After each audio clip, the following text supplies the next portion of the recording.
Hello and welcome to Unexplained Possibilities Podcast. I'm your host, Melvin the Crimson Taurus, and with me is my partner in crime, Rose the Alien Queen. Hey everyone. Tonight, we have a very special guest. His footage of vanishing crows was used on the sci-fi show Fact or Fate. He made an appearance in the film I Am Zozo. He was on the Travel Channel's hit show Ghost Adventure, and he has a soon-to-be-released book coming out. The man who brought the Ouija demon Zozo to mainstream, Mr. Darren Evans. Hello. Darren, how are you doing tonight? Oh, wonderful, sir. Thanks for having me. Oh, thank you for coming on. You have no idea how excited Rose and I are right now. You really don't know. Okay. Yeah, it's a pretty interesting phenomenon we talk about from time to time, and so I'm happy to be here. And thanks for the invitation.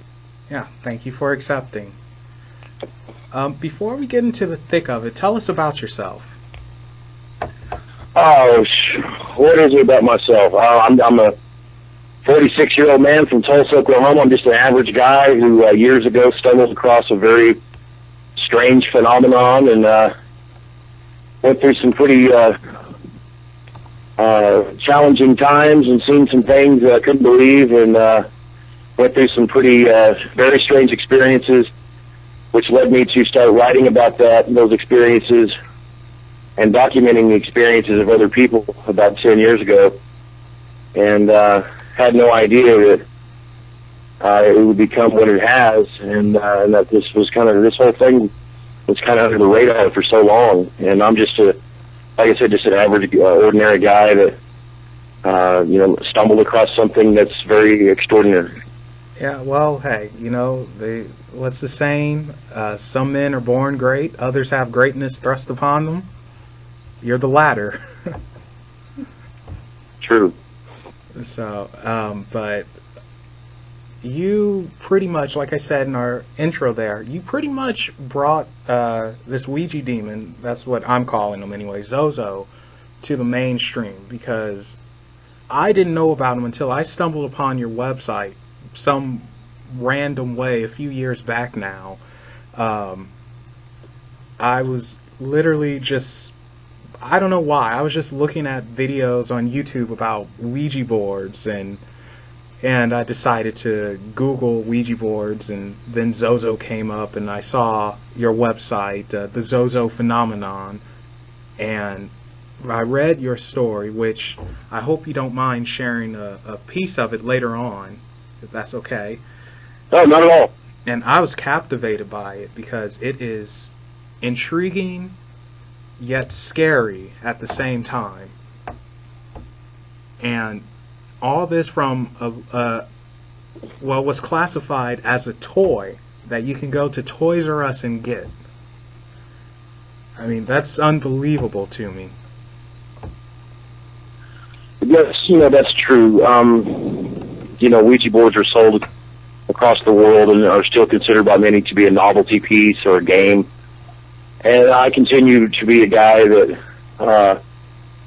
kind of warns people and gives that information about what can happen when you get on these Ouija boards. And it's not just the trademark Ouija; it's the homemade ones are just as effective. And so, while I don't think that the Ouija board itself is dangerous, it becomes dangerous when you start to communicate with the unseen world on any device. Yep. And why the Ouija board? I mean, there's a lot of people that continue to believe that they're totally harmless. And I recently spoke at WouijaCon, which was the 125th anniversary of the Ouija board, and I was probably the only guy there that was warning people that they can be dangerous. And so I was honored to be invited to the celebration by Robert Murch, who is, a lot of people know, has one of the world's largest collections of boards and is the foremost authority and expert on the Ouija board. And so it was an unusual time being asked to speak at an event such as that. but celebrated the history, and it has a unique history, and it's definitely an American, the vintage American lore that's associated with the Ouija board. It can't be denied, and and I'm not saying that everybody that gets on one has a negative experience, but I deal with the people that have, that have had really strange and bizarre and blasphemous exchanges with this Zozo and other Z entities that I write about in the upcoming book. And now you say experiences. Rose herself had a couple of experiences. One with a homemade board, correct? Yeah, when I was a little kid, I guess I just started playing around with because over here in Australia, you can't just go into a shop and buy an Ouija board. They're not something that people buy over here, so I made one myself.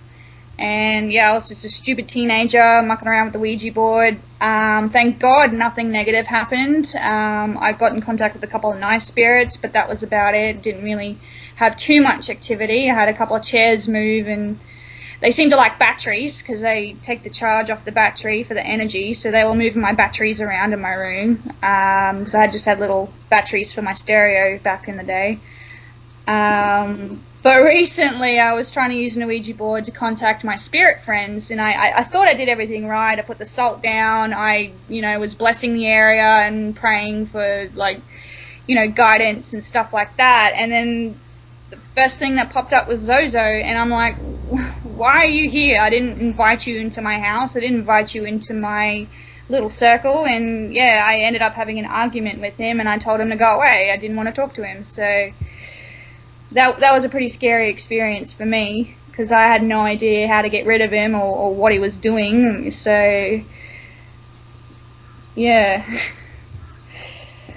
and so many people have experiences like that, and it's and again, I'm friends with a lot of people that are pro Ouija, and I get along with them. I have a deep admiration and respect for people that have a lot of experience and have never had a negative encounter. One such person is Karen Dahlman, and she's written a couple of books about her positive experiences, and she puts a totally positive spin on the board and attempts to help people that do get on the board, but she helps them to have those positive experiences and exchanges with these entities, which I had no such luck when back in the mid '80s when my involvement with this whole phenomenon first began. There was this very strange double-sided board that was found underneath a house that my girlfriend lived in, who would later become my wife. And we started having a weird thing about this board. It had ZO inscribed on the dark side, we called it.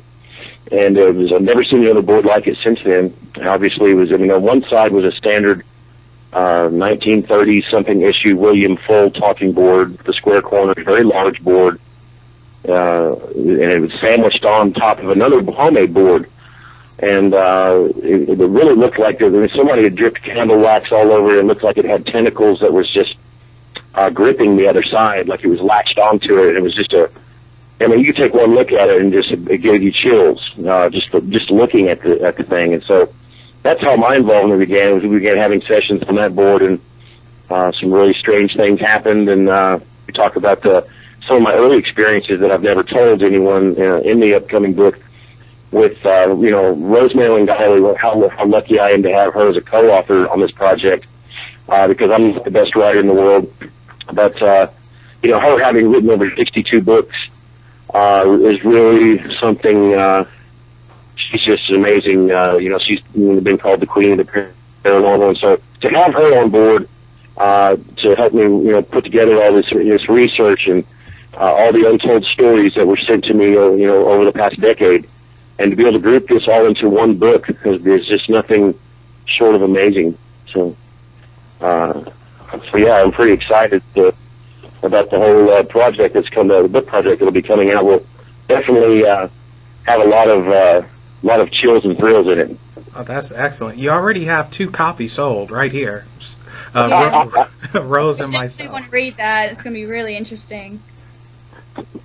So. Yeah, it's being called a must-have for your paranormal library, and so there's definitely been enough time I've been writing, for a long time, and a lot of people said that this thing would probably just go away. You don't hear too much about the Slender Man now, and so I mean these things come and go. But the strange thing, one of the strange aspects about this phenomenon is it doesn't seem to be going away. People are still having experiences with this entity, and they continue to still get a hold of me. When they start Googling Ouija boards and Zozo, then my website comes across on Google, and it's got my email address on it. And so, as part of my website, I ask people, if you've had an experience, please contact me. If you have any questions or concerns, and that's what people have done throughout the last decade. And so it's just been an incredible experience on trying to go through all these emails and try to help everybody that I can that's had a bad experience. Now, you said that this phenomenon, it won't go away, and you're correct in saying that, because it's been around way longer than what anyone originally knew. Because at first I thought, and I'm sorry for saying this, but I thought you were a bit loony.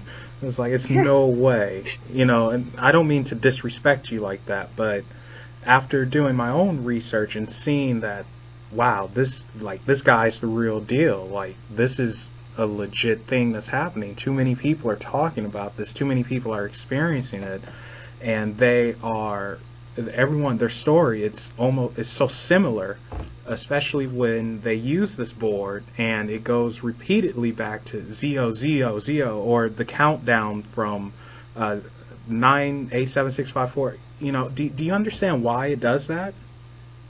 There's some, there's a lot of people have theories about that. I think that it's the way of the entity.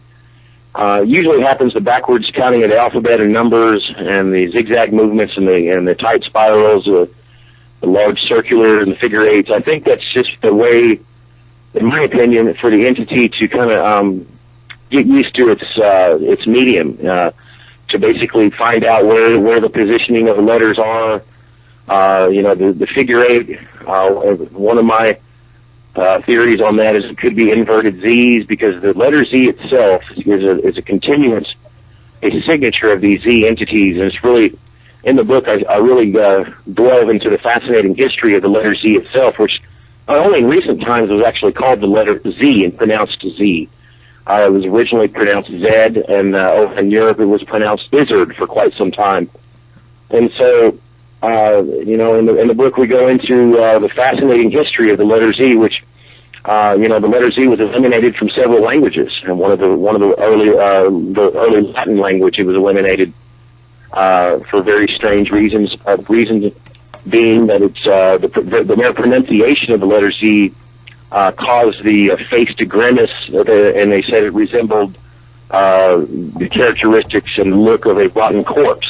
Oh. And so, what is it about the letter Z? Why do these entities choose the letter Z in their names, and Zaza and Zozo and some of the other ones which those two there are probably the more infamous entities, that people sometimes get. And so part of my research is trying to understand, even when I used to ask it, why do you call yourself this? And they would tell me that it was, it would give me hints that there was, that the letter Z was a letter of prophecy. It's been called the letter of the zigzag. It's just a lot of the horse on Zed, was what Shakespeare called the letter Z. And so there's just a lot of fascinating history with this letter. And I recently discovered that insurance companies have released information that people that have the letter Z in their license plates have a much higher percentage of fatalities and accidents. And really? So, am I trying to scare people by saying that the letter Z is going to cause harm? No, that's not what I'm trying to come across. But I am trying to just reveal information that is very strange and very unexplainable as to what this letter is, and it's fascinating history. That is fascinating, and now I'm going to make sure it's no Z on the license plate of my car. So, I know you say you're not trying to scare people, but you failed, sir.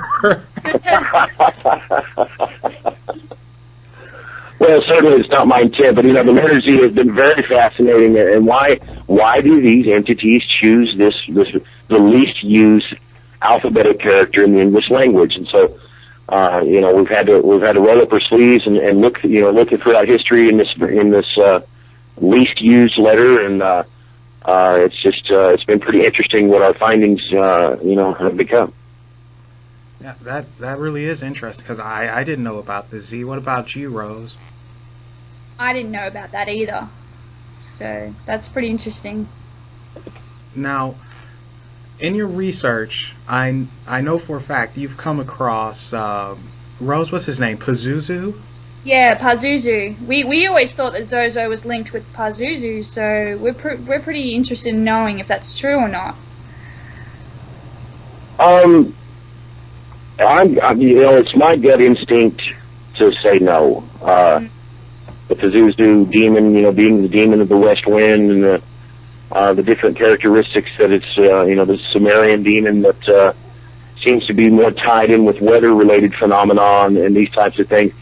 Even though the name is similar, and in a Greek tourism book written in Greek in 1906, I was able to find a connection where Zozo was one of the names considered diminutive with Pazuzu. So that possibility is there. But I just, with the whole Pazuzu thing being an exorcist and possessing, based on the true story of Roland Doe and the St. Louis exorcist house and all that kind of stuff, that possibility, I'm open-minded enough to definitely think that is a possibility. But do I think that this particular entity is that specific demonic entity? No, I don't think it is. Okay, so Zozo could be just someone totally different. Yeah, and I do have my newest research-based theory that I can't really get into on the phone. That's definitely in the book as probably the centerpiece of this book is what I believe it actually is, and I can say that I have dug into ancient apocrypha, ancient texts, ancient grimoires, and I have found direct clues as to what this thing really is. And so while I can't reveal this on the air, I think I've said enough about it to where just it's going to be in the book, and it's going to be just as about controversial as you can get in the paranormal world. Okay, that's what I like to hear. You see, so I'm happy that you did so much research on this as well, because you do have numbskulls that come out and they'll just say, no, it's not real. It's just people's imaginations gone wild, or it's all a hoax. One person on YouTube in particular, I will not use his name, but he used you as an example and said that your story is totally made up and it was in your head. And he says... And I've been accused of that for years, Melvin. It's when I first started blogging about it, the website from the UK called Looking for Ghosts, which is a skeptic-based inquiry website, they said that I was just a lunatic of epic proportions. And this was 8 years ago when I first started writing about it. And they found that I was writing a book, and they said that the pages of the book much better use. So the pages of the book would be watered up and shove it down my throat. So I've gone through a lot of criticism from skeptics, and that's okay. I mean, I've been pointed at for a long time, and it's nothing new to me. Yeah, it comes with the territory. So when John Zaffis came out years ago, when I did like my first radio show on Darkness Radio with Dave Schrader, when I first did my first show and was letting people know that this thing's out there, a week later, John Zaffis came out in public and said that he'd actually worked a few cases involving this particular entity. And so that's when it gave it validation. I was laughed out of every paranormal chat room in the country. I was new to the paranormal as far as, even though I'd had a lot of experiences, I wasn't really well versed in a lot of the different phenomena. So yeah, I was being called a lot of crazy names, and there continue to be people say that I've made it up, and it's just become a thought form, or just a meme, or lots of different explanations or theories. But yeah, when so many people that are unrelated across the world have come forth and to report their experiences with this thing. That's the real proof of it. Don't believe me. Believe thousands of people that have experienced it. And at OuijaCon, for instance, they had a Dutch professor there that was conducting eye tracking experiments on Ouija boards. And there were people that I didn't even know that were having Zozo surface on the board right there in front of scientists. And so I interviewed researchers at UBC that are using Ouija boards to tap into the subconscious. And their findings are incredible. I was the first guy to be able to interview them on my old radio show. And, their findings are just incredible. How people are able to answer questions with a greater precision while blindfolded than they can when they're asked without the use of the Ouija board. And so, their findings are just incredible, and they don't believe that it's paranormal related. And that's fine, but they still cannot explain how these significant increases are being logged. And so, yeah, I mean, whether you believe that the Ouija board, that the communication exchange is either internal or external, to me, it doesn't really change the paranormality of the exchange itself. I mean, are we talking? What we do know is we're talking to something that's invisible, whether it's in our mind or whether it's an outside spirit or ghost or entity. It's still, the mysteriousness is there, and I think it'll always be there. And that's why the Ouija board continues to be such a fascinating tool. And the Ouija board itself, its own history, it goes back many, many years. Some say that King Solomon actually used a spirit board to speak to his ancestors so he can rule better. What do you think about that?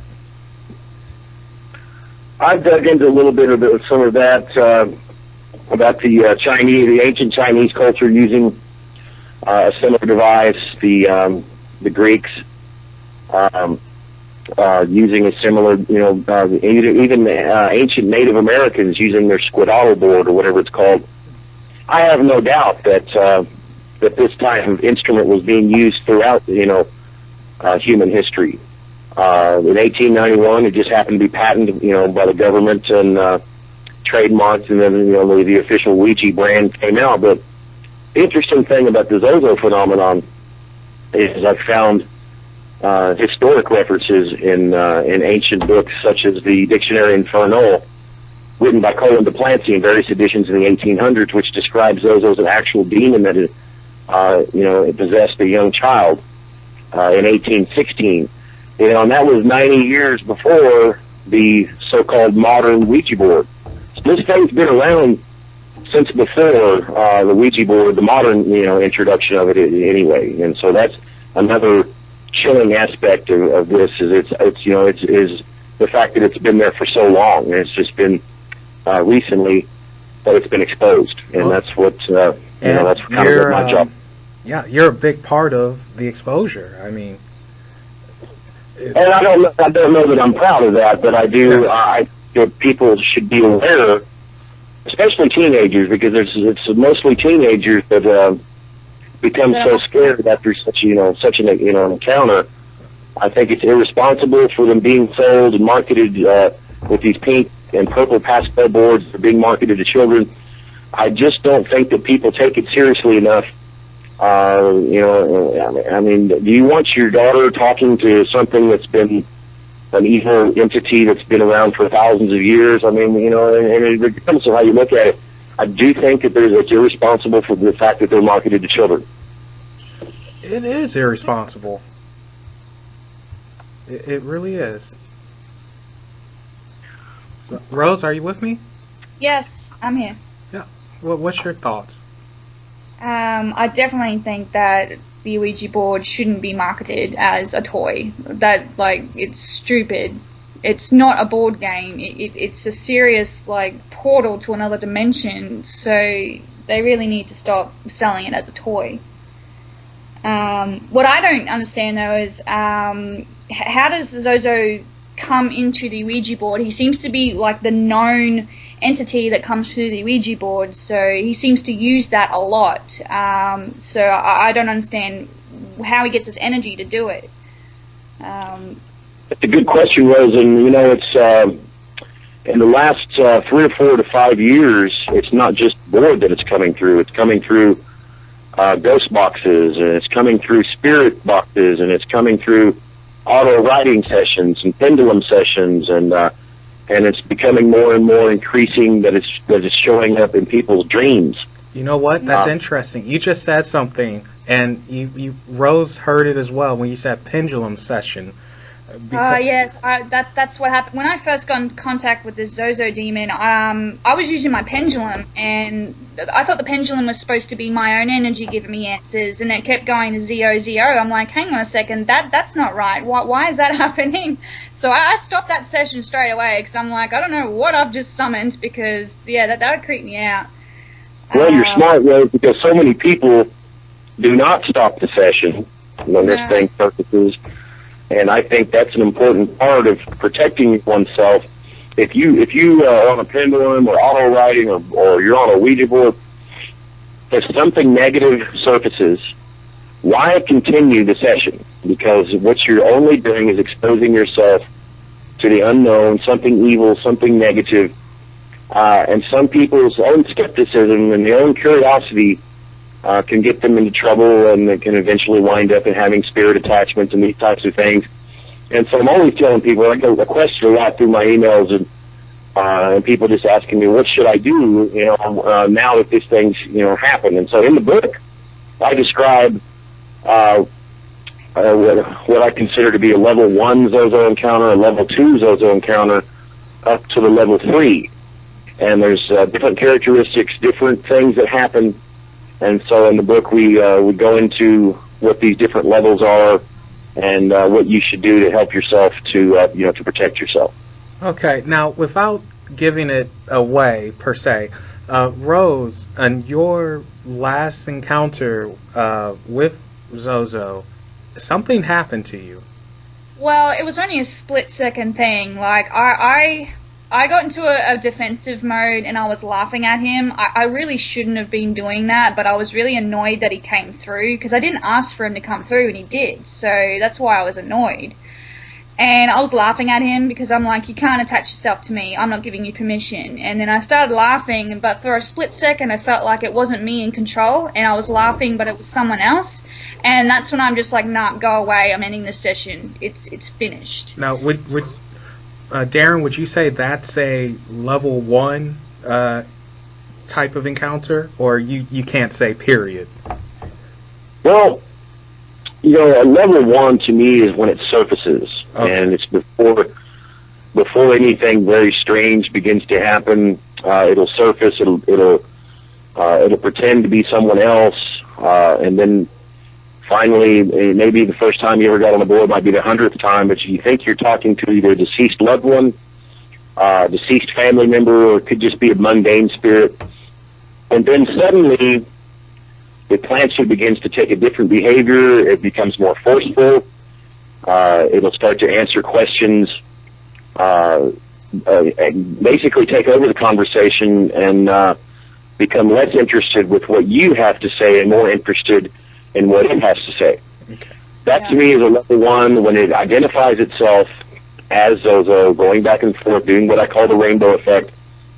That is the level 1 surface, a level 1 encounter. The level 2, it can quickly go into a level 2. If you felt a momentary lapse of control, I've had many people describe this type of sensation where they feel like they've become experience an OOB, out-of-body experience. The feeling of not being able to control yourself. I worked a case where a woman actually developed an alien hand syndrome and had a very unpleasant sexual encounter with her own hand. And so these things happen.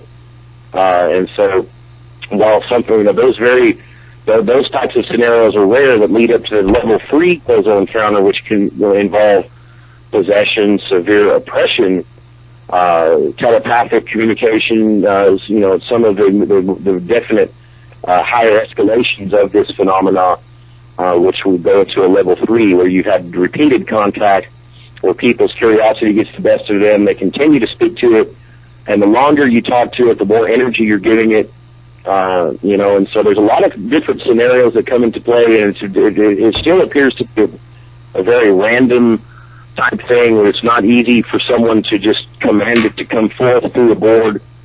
It does, and no one knows exactly why it chooses who it does, but it's just another very strange aspect of this phenomenon. But those are smart. If something like that comes through in the session, and try to forget about it, and just give yourself the power.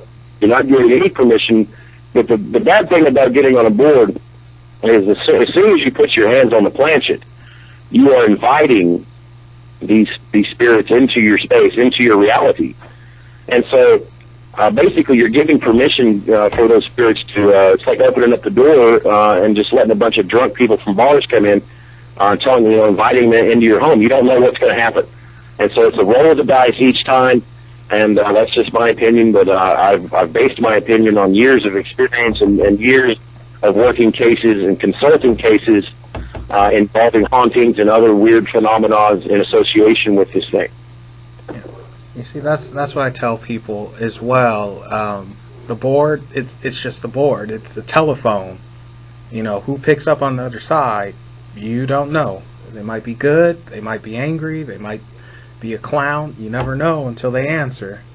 So people who are listening right now, it's not a game. It really isn't. And please stay away from these things. I mean, it's not worth it. And Darren, we're going into a little bit of a dark part of your life with some stuff that happened to you, but you found out firsthand that it's not a game when Zozo, he did something to your daughter, correct?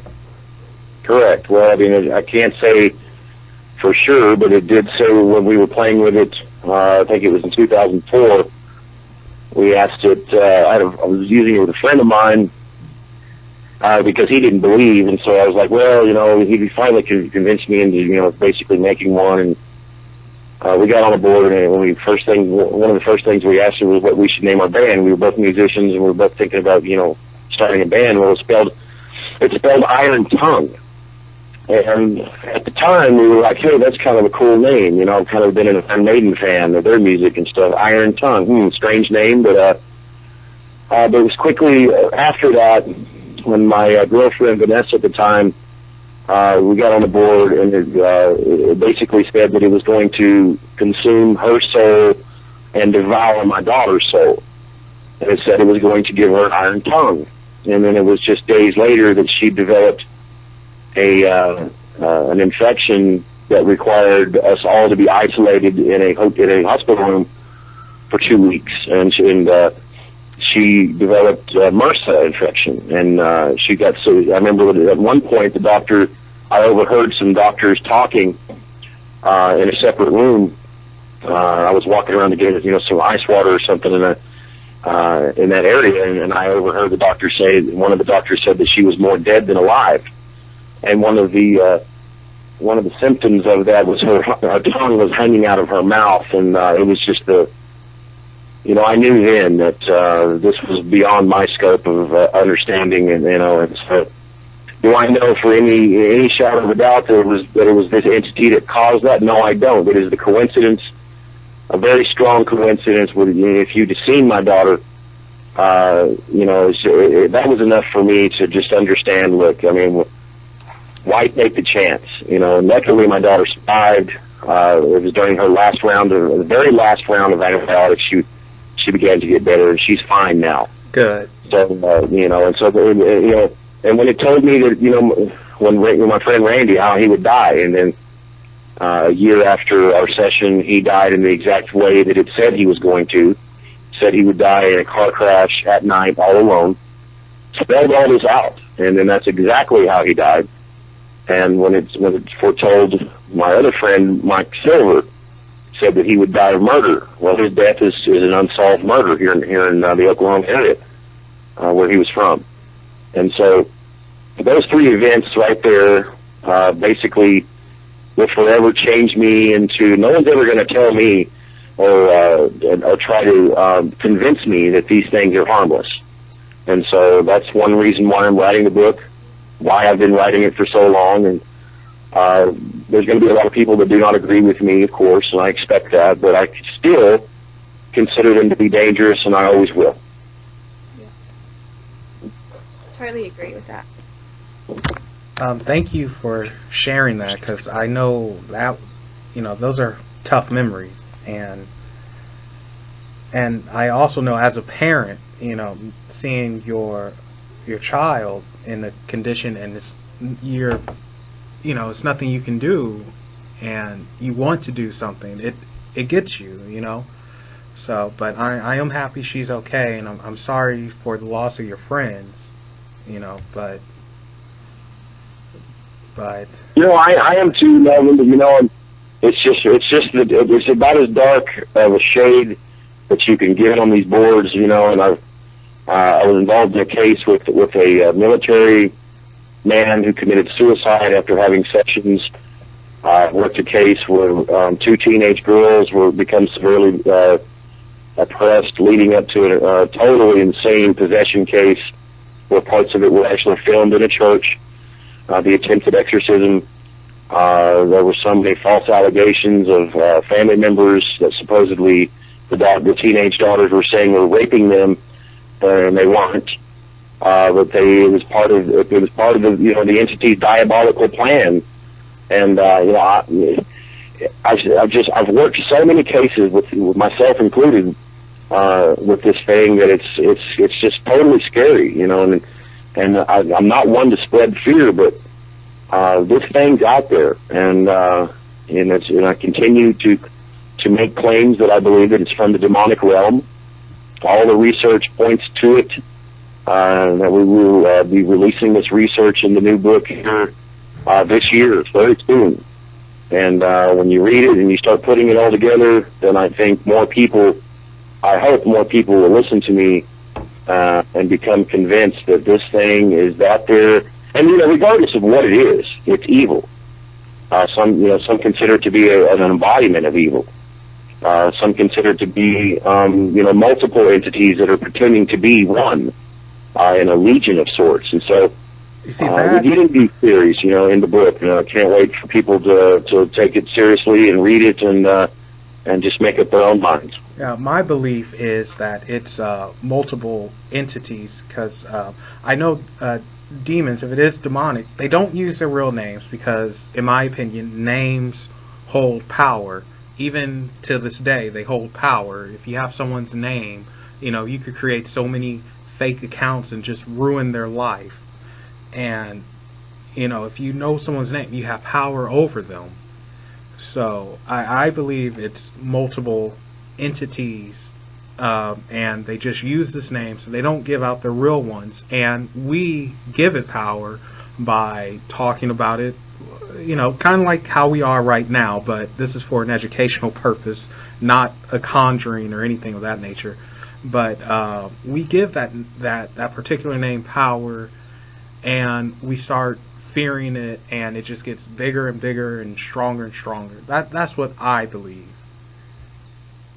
And Melvin, you're really onto something there, and I hate to keep making references to the upcoming book, but we definitely go into that theory and expand upon it, and can't wait for you to read it, Melvin, because you're right on track, and so with some of my thoughts, and it's true that these demonic,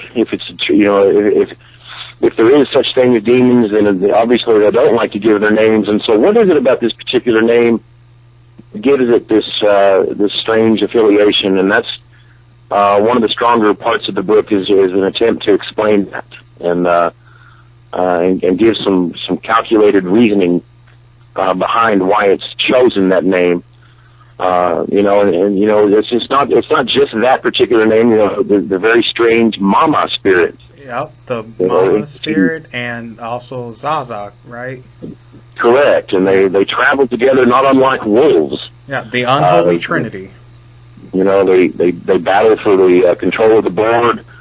It's almost like you get a group of dogs around their food bowl, and the food bowl being the Ouija board. You know, they'll fight, and you know, so many strange experiences sent into me that I reveal in the book. The never before told book experiences, and some of them are just absolutely, you know, will tingle the hair on the back of your spine. And it's you know, everybody loves a good ghost story, and you know, sit around the campfire and the Ouija board. You know, these teenagers that have their sleepover in their pajamas and they'll get on the Ouija board. But the scariest aspect of it all is that this is all based in truth and reality. This isn't something that you know, you would think a phenomenon like this would exist in the minds of Stephen King or some, you know, novelist. But the scary aspect is that it's real. It continues to happen.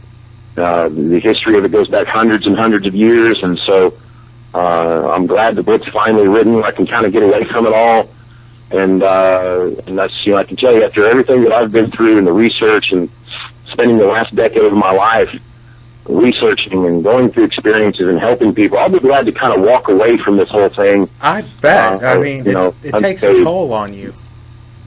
It really does. Being the only person that, you know, I've received hundreds and hundreds of emails from across the world because I'm the go-to guy about this phenomenon. And, you know, and again, I'm just an average guy.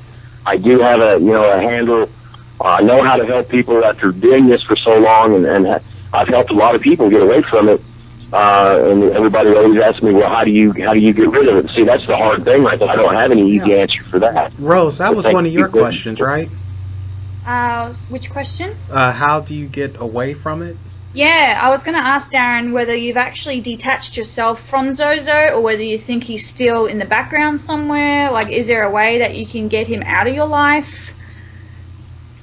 Those are hard questions. You know, I can't honestly say if it's still in my life or not. I'm not going to admit that it is, but I do know that if I was to get on the board right now, I mean, every time I do, it's right there, like it's been waiting on me forever. Yeah. And so does it become a permanent bio-attachment? I think that's a possibility, but I don't think that. I think it can attach the weakest links around me. I have to be really guarded with my children. You know, and so because I think it's attacked them before, I think that it's. I think I'm a very strong-willed person because I have been through all this, and I refuse to give it any power over me. And so I think, again, it's such a tough question because when you're dealing with spirit attachments, some of them can be for life, and this thing would always tell me that it would be there forever. It would always be with me. And Zach Bagans, in his book, you know, from Ghost Adventures, he wrote in his recent book that he thinks that, you know, I'm still possessed by it. I don't think I'm possessed. I think that I've had experiences with it. I think if I get on a board, it somehow channels through the collective, you know, unconscious, and can remanifest or whatever. But I don't get on boards anymore. I did it for the Ghost Adventures show as a last second. I told them when I got on the show I wasn't going to get on the board, and then Zach kind of pressured me into it. Yeah, let's. I don't know if he wanted ratings or what, but I mean, that whole deal was kind of what not to do. Yeah, let's talk about Ghost Adventures. How did you end up on there? Because that's a huge show. I was asked by the producers to talk about possibly a place where a Zozo encounter or haunting had taken place, and I gave it some thought, and I'm like, well, the scariest place that I know of where it came through was a house I used to live in. And so, they were able to contact the owners of the home, and they invited me back in there. And, people accuse, that the whole undertaking is being scripted. Well, I can tell you with all complete honesty that none of it was scripted whatsoever. The footage was edited, but none of it was scripted. The looks on our faces, the fear that we all felt inside that house was as real as you're sitting there right now. And so they asked me to be a part of the show, and we did, and it remains one of the most controversial and scariest episodes in the show's history. I can attest to that. Rose and I, we refreshed ourselves. We watched that today in the aftershocks, and it seemed like the energy in that house was just so off. and just like heavy. Like what? Yeah, I mean, you can walk in that house anytime, night or day, and as soon as you walk through the door, the noises will start, and the noises won't stop.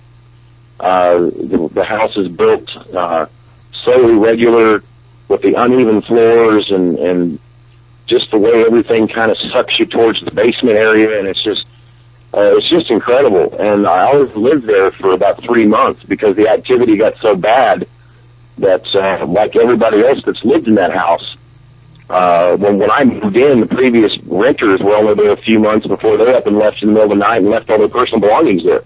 And we had to haul out all their personal belongings, and the owners never would really give us a straight answer as to what was going on until they finally revealed that the home that they bought it off of was owned by a couple that had mental retardation issues, and their children. They had 3 children that were severely mentally retarded, you know.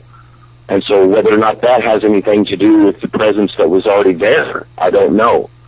I just know that I was not using the board there at the time, but my son was using it behind my back. Oh. And it came through when he used it. And so, you know, it was just a very wild, that whole Ghost Adventures thing. And, you know, I talked about some of the things that didn't meet the editing room in that book is when Nick Groff basically had an episode Under the Stairs, that didn't meet the final cut. So Nick kind of, you know, that was his last episode of Ghost Adventures, and he, basically after that investigation, he had enough, and needed a break, because of the things that happened to him inside that house. So it was all real. There was nothing scripted whatsoever about that whole episode. It was very real, and it was just crazy, you know. And the fact that Zach and Aaron, neither one would get on the board, and I kind of dared them to get on it. You know, I was like, hey, you made me do it, why don't y'all get on it? Yeah, you know? exactly. I did notice that about Zach. If he ever listens to this podcast, why do you know? Stop being a coward so much. You always make Aaron go to the scariest places by himself, and that. Do it yourself, bro. All right, come on, man. I like the show, but come on.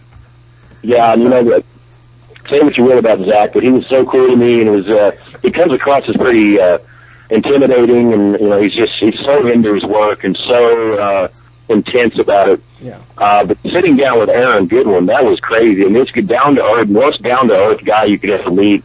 Funny as all get out. And when there was a couple of times when, you know, in between filming that Aaron and I was just talking about boards, and he's like, yo, bro, never, dude, you will never get me on a board. And it was just hilarious the way he described it, the way he's like, screw Zach, screw Nick, I ain't getting on that board, you know. And so meeting all them and going through that was crazy. And there was talk about doing one more, and I don't know, maybe someday we will. But just the sheer ratings of that particular episode was just off the charts, and you know, the experiences that people had while watching it were pretty insane. And we get into some of that in the book as well. I just received dozens and dozens of emails from people experiencing all kinds of weird paranormal type phenomena while they were watching the damn episode. So that was crazy. Wow. Rose, anything like that happen to you? Nope. I'm glad that nothing happens to me. Okay. I do not encourage demonic spirits into my house or my personal space. I stay well and truly away from that. Now, earlier you said that it was a young lady who had a type of sexual encounter with Zozo. Like, is this guy... I say guy, I mean, really, I should say it, most likely, but I just say he, just as a reference. But is he a type of sexual demon, in your opinion? Oh, definite incubus type behavior characteristics. There's been just case after case of people. The most common thing is for it to begin to talk. You know, you have an exchange on the board, and it's always usually female that it's attracted to. That it starts making very filthy remarks in a sexual nature. Okay. And that's how it kind of starts, and then it can progress to unwanted, sexual encounters at night and even off the board. And so those things have happened, in this. I would probably say in the last decade that I've come across perhaps 30 separate encounters involving unwanted sexual touching, sexual thoughts. Like I said, the woman that had the alien hand syndrome locked herself in a closet, did things to herself that I won't mention. And so it does happen. And it's not just with this entity. Incubus and succubus type, things. In my research, I found a book called Sex and the Paranormal. These things have been happening for hundreds of years, all over the world. And so these things happen. It's just another reason not to get on a Ouija board, if you ask me. Now, skeptics, they would say, no, you're just having some type of wet dream or something. It's all in your head. It's psychological. What do you say to them? Like, specifically them? Well, it's something, I'm always debating this with people, skeptics, and I don't mind debating this with someone who has any type of respect towards debate. It's when they just they start the name calling, and they start, you have to have an open mind, even as a skeptic. If you're a closed-minded skeptic and you simply have an agenda where you're going to put others down, I won't talk to you. But if you want to have an open mind and an open discussion, even if it's on a radio show, I'd be happy to talk about this. And my, the biggest proof is in people's experiences. When you have so many people that claim this has happened to them, when you get past the stages or the characteristics of someone either just wanting attention for themselves, and usually if it escalates to the point, I will either meet with that person or talk to them on the telephone, and I can kind of feel people out and have the right questions to ask. And it's a very touchy subject, and it's not something that I would ever really like to discuss unless I did think it was an emotional, traumatic experience, and they're trying to find answers and those types of things. And it is very rare. But it does happen, and it's just another puzzling aspect of this particular entity and its agenda. Very sexual. For time and time again, it's brought up the fact that it's embarrassed, when they may be on their menstrual cycle, and the other participants in the room don't know. And so this thing has the power to interrupt your emotions. And it digs deep, and it wants to, and it shows characteristics that it can read minds. It's read minds several times. Now you see, now it almost sounds like a trickster, what's his name from Norse mythology, almost like Loki in that regard, that psychological warfare type thing. One of the first articles I read for a paranormal magazine was called Zozo, Minister of Deception. Because it will lie, it will say anything it can to either gain your trust or to instill fear inside you. And it's a game of cat and mouse, the way it operates. And it is a trickster entity, definitely. It's similar to the trickster archetype that Carl Jung talked about in his description of the archetypes. And again, we get into some of these archetypes in the book, the psychological aspect of it.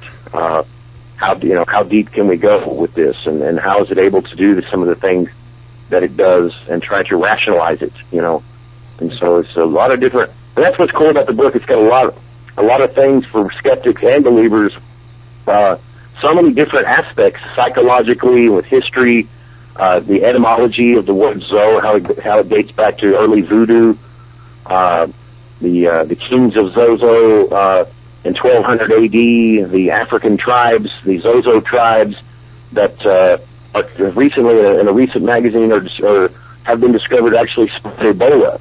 These secret Zozo tribes in Africa, wow. And their scarification rituals, their drinking of blood and drinking of human fluids as part of their ritualistic way of life.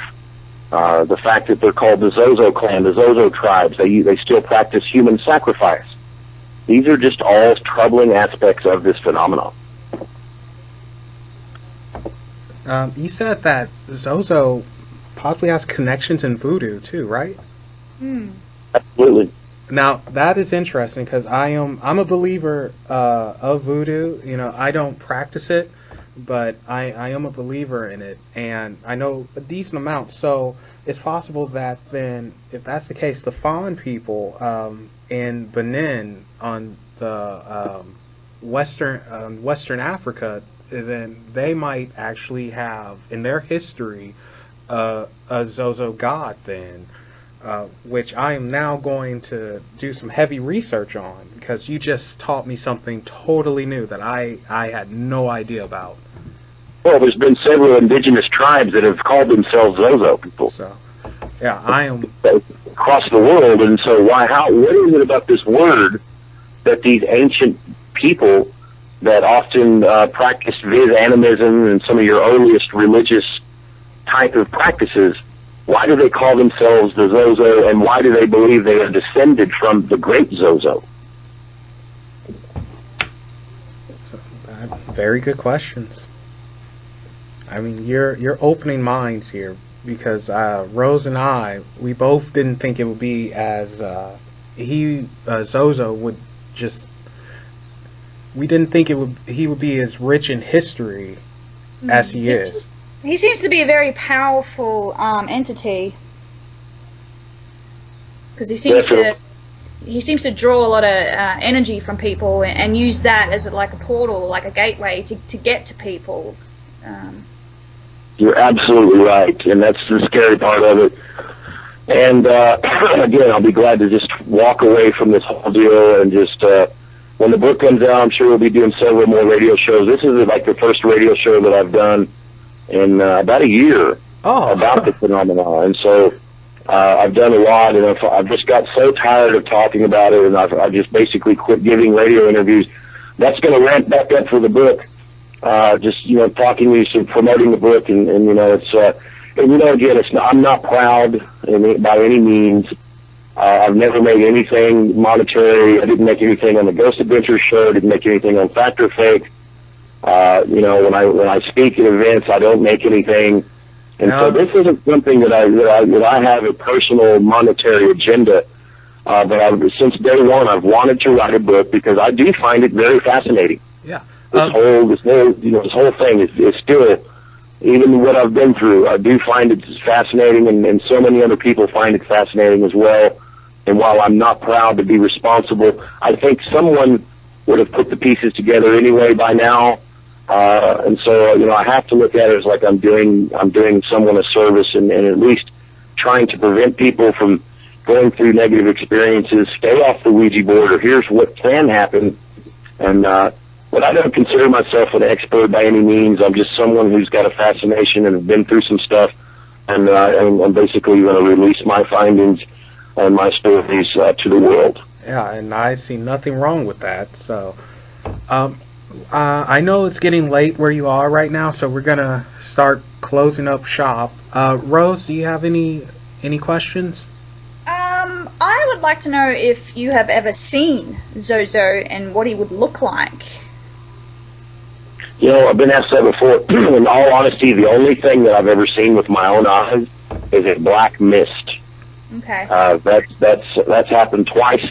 Once it was outside floating around amongst the trees, and once it was in the corner of my room years ago. And so mainly what I've experienced is voices. There was one night that I heard a insane laughter that sounded like it was like inches in front of my face, but nothing was there. In a lot of people's experiences, they definitely hear voices. There was a period of time when I lived in that house that people would come over and spend the night, and they said that they could hear what sounded to be like 20 or 30 voices talking to each other throughout the night, objects moving by themselves, thuds in the walls. There's a lot of signature things that happen, but there has been people that claim they've seen it looks like a dog with red eyes, a lot of shadow figures. Again, there are people that have seen the smoke-like, mist-like black smoke. And so that's been repeated. But as far as anything that I've ever seen, just the black, weird black mist type thing is all I've ever actually seen with my own eyes. Yeah. That's pretty trippy. I'm taking down notes. Sorry about that. You're right. Anything else, Roz? I think that sums it up. All right, that covers everything, then.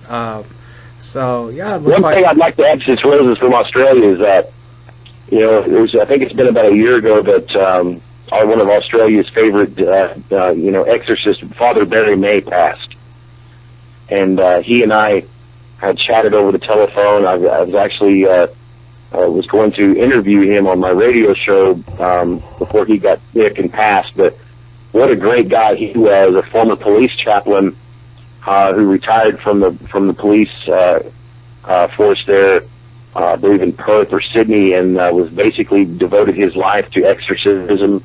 And he was just such a great guy. I mean, in how I met him was through a Zozo encounter there in Australia, and I've been fortunate enough to correspond with many people from Australia that have had Zozo experiences, or at least been interested in it, that have corresponded with me. So definitely say hi to all my friends down in Australia, and it's been a pleasure to talk to you guys tonight. Yeah. Awesome. Thank you for coming on. And when can we expect your book to come out? Your release? While it does not have a tentative release, I'm going to say that by the end of summer it should be available. Well, you will have 2 people buying. Actually, I appreciate that, guy. Yeah. So what I'm probably going to do is buy a copy for myself, 1 for Rose, and a 3rd copy to actually give away.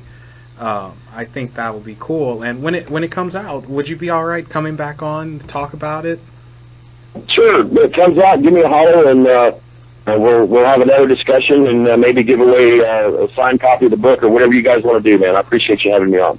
Oh, thank you for coming on. That would be awesome. Help spread the word to your friends and anybody that's interested in a real scary, true life paranormal book. When this thing comes out, man, it's going to raise a lot of questions, and it's going to raise a lot of eyebrows, and it's going to keep a lot of people up at night. Awesome. Yeah. So again, everyone, Darren Evans, the man who put the Ouija demon Zozo on the map, as far as I'm concerned. Thank you so much for coming on.